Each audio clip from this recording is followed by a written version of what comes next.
మన మర్రి golden diamonds లో మీరు కొనే ఆభరణాలపై నో జీఎస్టీ, కేవలం 1% నుండి 11% వరకు మాత్రమే గల VA, ఆపై జీరో మేకింగ్ ఛార్జెస్, ఇంకా నో జీఎస్టీ.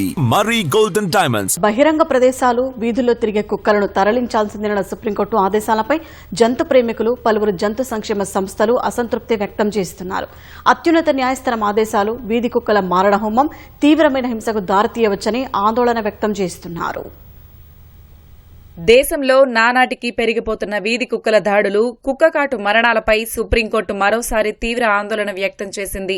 దాడుల నియంత్రణకి వీధి కుక్కలను బహిరంగ ప్రదేశాల నుంచి తరలించాలంటూ ఇచ్చిన తుది తీర్పుపై జంతు హక్కుల కార్యకర్తలు, జంతు ప్రేమికులు తీవ్ర అసంతృప్తి వ్యక్తం చేస్తున్నారు. అత్యున్నత న్యాయస్థానం పౌరుల భద్రతకే మొగ్గు చూపుతూ మూగజీవాల కారుణ్యాన్ని విస్మరించిందని ఆవేదన వ్యక్తం చేస్తున్నారు. ఆ ఆదేశాలు క్షేత్రస్థాయిలో అమలైతే వీధి కుక్కలపై మారణ హోమం తీవ్రమైన హింసకు దారితీస్తుందని ఆందోళన చెందుతున్నారు. బహిరంగ ప్రదేశాల నుంచి వీధి కుక్కల తరలింపు కష్టసాధ్యమంటున్న పలువురు స్వచ్ఛంద సంస్థల ప్రతినిధులు దేశంలో లక్షలాదిగా ఉన్న వీధి కుక్కల్ని శాశ్వతంగా ఉంచేందుకు మౌలిక సదుపాయాలు ఎక్కడున్నాయని ప్రశ్నిస్తున్నారు. 2001 లో ABC రూల్స్ స్టార్ట్ అయినాయి. 25 ఇయర్స్ నుంచి ఎందుకు సక్సెస్ఫుల్ గా భారతదేశంలో ఉన్న డాగ్స్ ని స్టెరిలైజేషన్ చేయలేకపోతున్నారు?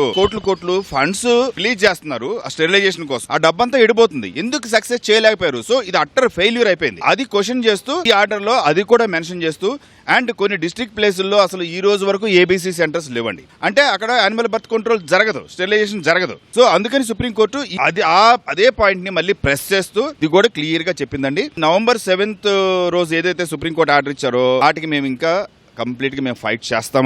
అది ఇంప్లిమెంటబుల్ కాదు. దాన్ని ఇంప్లిమెంట్ చేయలేరు. చెయ్యాలంటే వేల ఎకరాల ల్యాండ్ కావాలి అండ్ వేల కోట్ల రూపాయలు డబ్బులు కావాలి. ఆ ఇన్ఫ్రాస్ట్రక్చర్ క్రియేట్ చేయాలంటే వీధి సునకాలపై శత్రుత్వం పెంచుకోవడం తగదని, పిల్లల నుంచి పెద్దల వరకు వాటిని ప్రేమగా చూస్తే ఎంతో విశ్వాసంతో ఉంటాయని ఆరుద్ర యానిమల్ ఫౌండేషన్ డైరెక్టర్ హరిణి తెలిపారు. సుప్రీంకోర్టు ఉత్తర్వులను తప్పుగా అర్థం చేసుకున్న కొందరు సునకాలతో పాటు వాటికి ఆహారం పెట్టే ఫీడర్స్ పై హింసాత్మక చర్యలకు పాల్పడుతున్నారని ఆవేదన వ్యక్తం చేశారు. ప్రపంచవ్యాప్తంగా ఎన్నో దేశాలు చిన్న ఏజ్ నుంచి పిల్లలు జంతువులతో కలిసి పెరగాలి అనేది గుర్తించి పిల్లలకి జంతువులకి మధ్యలో క్లాసెస్ కూడా ఏర్పాటు చేసింది. ఇటువంటి అట్మాస్ఫియర్ లో మన దేశం లోపల ఇటువంటి తీర్పు సుప్రీంకోర్టు ఇవ్వడము కొంచెం అంత మంచిది కాదు. పిల్లలు యానిమల్స్ తోని ఎంతో క్రికెట్ ఆడడము, వాళ్ళతో క్యాచ్ అండ్ క్యాచ్ ఆడడము, హైడ్ అండ్ సీక్ ఆడడము ఎన్నో చేసేవాళ్ళు చిన్న పిల్లలు. అనవసరంగా పిల్లల్ని భయభ్రాంతికి గురి చేసి ఆ పిల్లలకి డాగ్స్ కి మధ్యలో ఒక శత్రుత్వాన్ని ఏర్పరిచి ఆ పిల్లల చేత ఆ డాగ్స్ ని రాళ్ళేసి కొట్టించడము, అని తరిమేయడము,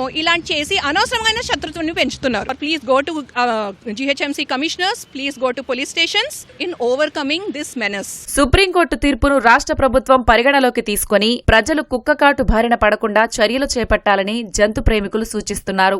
అక్రమాలకు తావు లేకుండా నిరంతరం స్టెరిలైజేషన్ ప్రక్రియ కొనసాగించాలని, వీధి కుక్కలపై హింసాత్మక చర్యలు జరగకుండా చూడాల్సిన బాధ్యత ప్రభుత్వంపై ఉందని సూచిస్తున్నారు.